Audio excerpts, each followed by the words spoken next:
Ladies and gentlemen, Marvel's Wolverine has certainly been put through the ringer at this point, and it's been fighting to stay alive ever since the release trailer all the way back in 2021. But no worries, because fans of Wolverine still got lots to look forward to, as shown here by insider Jeff Grubb with an article from Game Rant that summarizes everything that Jeff Grubb was talking about on his podcast. They mentioned here in regards to the development cycle for Wolverine and some of the troubles that they encountered along the way. From the big hack that Insomniac went through, alongside the fact that Brian Horton, the creative director, has left the project. And this has been confirmed with Marcus Smith, who previously served as a director of the fantastic Ratchet & Clank Rift Apart, stepping up to the plate taking on that role. Jeff Grubb says, quote, "This latest upheaval, combined with the overall lack of official updates since the game's initial announcement, has led some to believe that Marvel's Wolverine is falling into a troubled development cycle. However, fans should not worry just yet. In the latest episode of Jeff Grubb's Game Mess on YouTube, Grubb and fellow insider Mike Minotti noted that Wolverine is still fairly far in development, with Grubb believing, since that Insomniac has such a fantastic track record with superhero games, it's a very promising sign that Wolverine is going to be meeting fans' expectations when it does launch on the PS5. So this is some extremely refreshing news we get to hear as fans, that the game is already fairly far in development. Now, this sounds to me like we're looking at a 2025 release, and that's fine. We need to let it cook. Don't be rushing this stuff. But some even better information that we could start taking out of this is that the folks that were creative directors and game directors respectively for Ratchet & Clank Rift Apart are fully taking over the Wolverine game in those positions, so we're still being left in very good hands here, folks. Also, with this game being so far in development, maybe we could start looking at this with like a glass half full perspective. Since Brian Horton is leaving, maybe he's just pretty much done everything he needs to do in his creative director role. So maybe if all they need to do is fix up some bugs and polish up the game a little bit more to get it ready for that release next year, well, maybe it was just his time to move on and start focusing his attention elsewhere.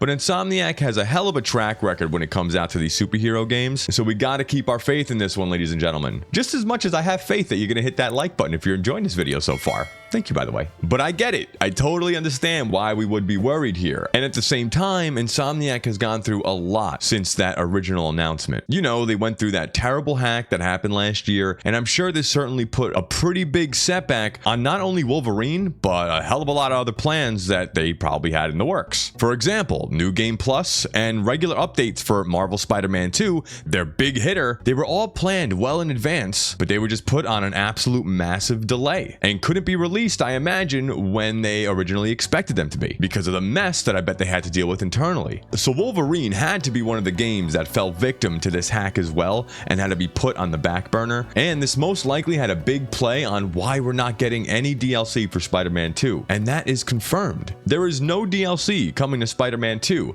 but this could also mean that they were able to pivot their attention and resources back on over to Wolverine. But let's circle on back to the good news here and the continuation of that article, as Grubb also stated that he thinks that Sony's going to be showing off more of Marvel's Wolverine very soon. And this matches previous rumors back in October that another insider claimed that Wolverine could possibly be shown at some point before the end of this year, with the most likely venues being the Game Awards 2024 on December 12th. As for when fans might get to finally actually play Marvel's Wolverine, sources believe that this game could launch as early as 2025, making it a possible competitor for Skydance's Marvel 1943 Rise of Hydra. And I'm telling you right now, if we get this 1943 Rise of Hydra with this crispy Unreal Engine 5 Captain America Black Panther game around the same time as we get Wolverine, look out, because if you're a big fan of Insomniac and their superhero games and what they're putting out, oh, we're gonna be some happy campers. Okay, so do I think that we can comfortably say we're receiving Wolverine next year?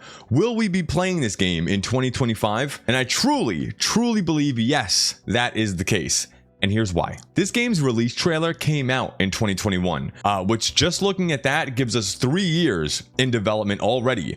And who knows how much time even before that announcement they've been working on this thing for. So at the very least, we could say it's been in production since 2020. Now, this game is naturally going to be a little bit smaller than something like Spider-Man. I totally doubt it's going to be completely open world. Even Jeff Grubb stepped up to the plate stating it's going to be semi-open world. So it's clearly not going to be taking the time and effort effort that was needed for Spider-Man, and the time span between Spider-Man 1 and 2 was a 5-year dev cycle, and between Spider-Man 1 and Miles Morales, it was a 2-year dev cycle. So Marvel's Wolverine is falling right in place with that 4 to 5 year development cycle for, again, an overall much smaller game. So even if we don't get anything new during this Game Awards, if there's not a new announcement of any kind for Marvel's Wolverine, no new gameplay, no new trailers, that still does not rule anything out. Because if we look at Spider-Man 2, we got the official gameplay reveal only 5 months before they came out. So they really start hyping this thing up and shoving it down our throats right as the game is about to actually come out anyways. And I would expect Wolverine is going to be going through the same thing. But let me know your thoughts on the game in the comments below. Are you still hyped for the game? Do you have more confidence now about Marvel's Wolverine and think it's going to release in 2025? Or are we in it for the long haul? Hit that like button, subscribe, ring the notification bell, all that jazz, and I will see you in the next one. Toodles!